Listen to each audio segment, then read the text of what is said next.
مدھیہ پردیش حکومت نے وقف ترمیم ایکٹ 2025 پر عمل کرتے ہوئے ایک اہم اور غیر معمولی فیصلہ کیا ہے۔ وزیر اعلیٰ موہن یادو کی قیادت میں ریاستی وقف بورڈ کی ازسر نو تشکیل کر دی گئی ہے اور پہلی بار بورڈ میں 2 ہندو ارکان کو شامل کیا گیا ہے۔ اس فیصلے کے بعد مدھیہ پردیش ملک کی پہلی ریاست بن گئی ہے جس نے نئے ترمیم شدہ قانون کے مطابق وقف بورڈ تشکیل دیا ہے۔ ریاستی حکومت کے گزٹ نوٹیفیکیشن کے مطابق ڈاکٹر سنور پٹیل کو 10 رکنی مدھیہ پردیش وقف بورڈ کا چیئرمین مقرر کیا گیا ہے۔ بورڈ میں پہلی بار غیر مسلم ارکان کے طور پر اندور کے منوج مالپانی اور ضلع گنا کے راگھو گڑھ سے تعلق رکھنے والے انیمیش بھارگو کو شامل کیا گیا ہے۔ مدھیہ پردیش حکومت نے وقف ایکٹ 1995 کی دفعہ 13(1) جس میں 2025 میں ترمیم کی گئی کے تحت اختیار استعمال کرتے ہوئے دفعہ 14 کے مطابق اس نئے وقف بورڈ کی تشکیل کی ہے۔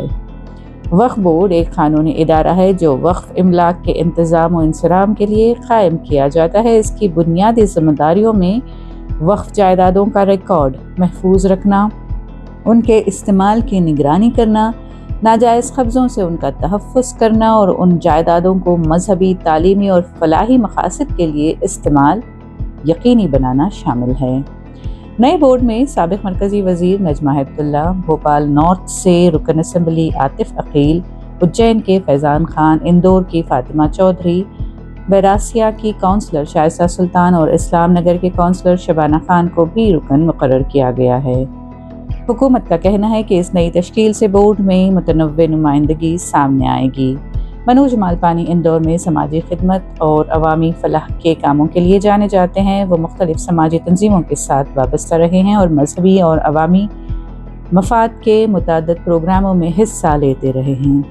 حکومت نے ان کے تجربے کو مد نظر رکھتے ہوئے انہیں وقف بورڈ کا رکن نامزد کیا ہے۔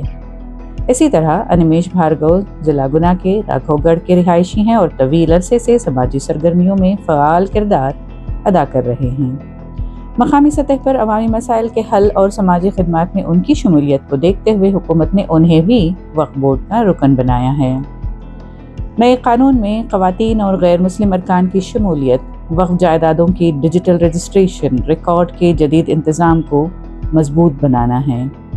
مسلم تنظیموں اور قانونی ماہرین کا کہنا ہے کہ غیر مسلم ارکان کی شمولیت وقف جیسے مذہبی ادارے کی خود مختاری سے متعلق آئینی اور قانونی سوال ہے۔